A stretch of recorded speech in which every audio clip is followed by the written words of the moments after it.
Amadís. Y bueno, después de una larga jornada laboral, hoy tocó salir temprano afortunadamente. Y pues bueno, vamos a platicar un poco, antes de que se nos olvide esto que estamos revisando, y es acerca de ciertas técnicas, vicios, etcétera, para estudiar el idioma japonés, sobre todo si se piensa en comenzar de manera autodidacta. Muchas personas se preguntarán por qué podría ser una buena idea o por qué no ir directamente a una escuela. Además de la cuestión del tiempo, muchas veces está la cuestión de los recursos, evidentemente.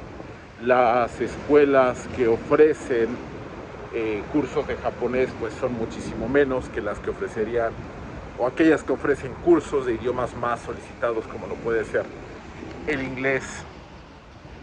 También eso hace que en algún momento determinado la cuota por estos cursos sea mayor.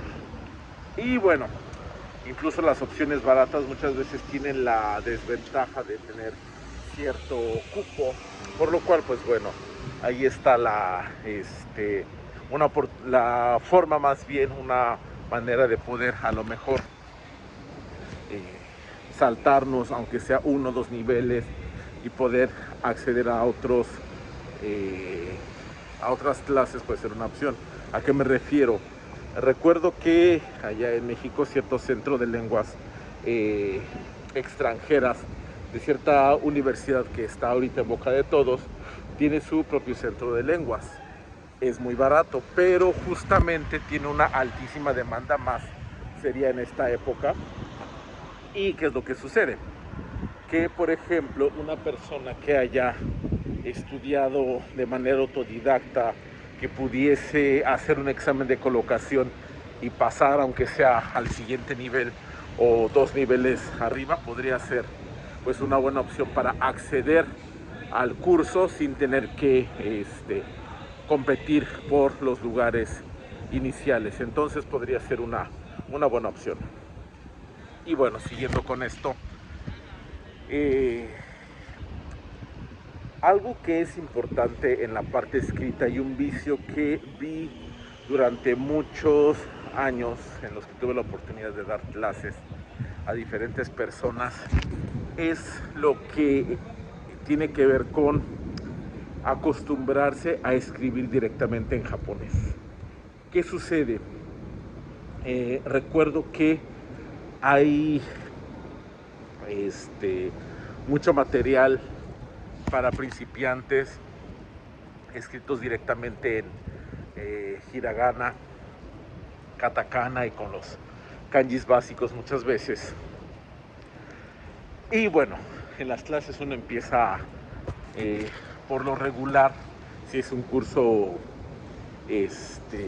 escolarizado, bueno, suele iniciarse con el aprendizaje de las primeras sílabas, el hiragana y el katakana, desde el día 1. Muy al principio se necesita como una herramienta auxiliar, pues la escritura, la transliteración a letra romana. Eso llega a ser común en lo que nos acostumbramos, pero siempre aconsejé y fui muy partidario de que esto no se hiciera una costumbre y no se siguiera más allá de las primeras horas, es decir, las 10 primeras horas de curso. Es decir, si son cursos de 2 horas a la semana, pues de lunes a viernes, los 5 primeros días, a lo mejor hasta las 20 horas, es decir, 2 semanas, o si son cursos, bueno, ahí lo ajustarán más o menos a las primeras horas de aprendizaje. El punto es que si se lleva mucho tiempo el hábito de escribir en letra romana, incluso de transliterar, recuerdo que para algunas lecturas, etcétera, había una persona que solía prácticamente agarrar el libro y escribir todo en o sea, pasarlo a letra romana, lo cual generaba pues algo ahí bastante extraño porque no se acostumbró a leer en japonés. Y de hecho recuerdo que, bueno, si bien al principio se permitía esto, llegamos a ver que ya conforme pasaron los cursos, o sea, como segundo o tercer curso, seguía en los cuadernos anotando con letra romana. Y pues obviamente, si desde este momento no se acostumbró a la escritura en japonés, pues ya cuando llegaron los kanjis pues fue todo un relajo, porque pues no estaba acostumbrada ni a escribir en hiragana. Luego en los exámenes, incluso para las lecturas sencillas de oraciones, tenía que poner la transliteración antes de contestar el examen. O sea, fue una situación complicada con esta persona. Desde las primeras que recuerdo, obviamente había más. Y creo que es algo importante, no acostumbrarnos tanto a transliterar a letras romanas todo lo que es el japonés. ¿Significa eso que no tengo que saber cómo transliterar? Porque aquí viene la otra parte. El saber cómo tiene que escribirse, bueno, cuál sería la secuencia de letras romanas para escribir una palabra en japonés, es importante también. ¿Por qué voy con esto? Porque, bueno, está la contraparte. Para muchas personas puede ser incluso contraintuitivo. Si estoy diciendo por un lado que transliterar no es recomendable porque genera el mal hábito, el vicio de dejarlo, de querer escribir siempre y leer siempre en letra romana,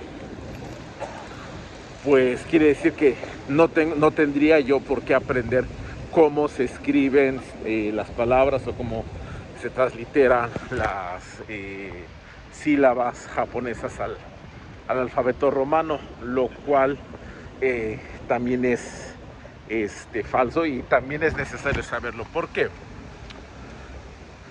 A menos que una persona se acostumbre a utilizar un teclado totalmente en japonés, es decir, que tome una computadora y en la computadora se acostumbre a digitar directamente las teclas que generan directamente la K, la Ji, la A, la K, la Shi, la Su. Si alguien quiere que algún día grabe esto un poco ya delante de una computadora, por favor, háganmelo saber. A lo que me refiero es que, a menos que se haga esto, o que en el celular, que es lo que más utilizamos, nos acostumbremos a la versión japonesa muy parecida al T9, sí sería necesario saber cómo escribir las palabras japonesas en letras romanas. Por poner un ejemplo muy sencillo, si yo estoy trabajando en la computadora, necesito escribir algo, por ejemplo, hoy, para quienes no están habituados al idioma, eso se dice kyo. Quienes estudian japonés saben que se escribe con la sílaba ki, luego se escribe una sílaba yo, que tiene que ser de un tamaño más pequeño, la famosa yo chiquita, y luego una u. Muy bien. Como yo en mis clases de japonés le hice caso al salaryman y nunca escribí en letras romanas, si lo veo escrito en hiragana lo puedo leer. Si lo tengo que escribir en japonés a mano, pues yo sé qué hacer. Tengo que hacer esta serie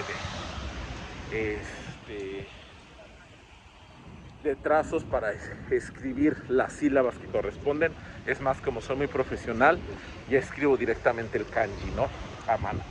Pero ¿qué pasa si lo tengo que escribir el teléfono o en la computadora. Pues resulta que tengo que saber cuál es la secuencia de letras. Entonces tengo que saber que se escribe K, Y o U, y bueno, para hacer los cambios y que se vea. Afortunadamente el japonés no tiene tanto problema de que y aparte haya que meter números para tonos, etcétera, etcétera, como ciertos idiomas. Pero bueno, si es necesario, por ejemplo, para ciertas letras especiales como la zu tenten, que muchos otakus y frikis recordaremos que es la que se utilizaba en el famoso continuará, el Suzuku. Si alguien lo ha visto bien, son dos su, que yo le digo la que parece pancita embarazada, y una tiene sus como comillas, su tenten. Esa secuencia, sacarla en la computadora, tiene también su truco. Entonces no quiere decir que no tenga yo que saber, que tengo que olvidar totalmente cómo escribir en letras romanas el japonés. Lo que tengo que hacer es acostumbrarme desde el principio a leerlo, escribirlo directamente en japonés, y ya como parte del complemento que tengo que tener para mi educación, pues es en un momento determinado también saber cómo se escriben letras romanas. Repito, esos son parte de los vicios del, del estudio.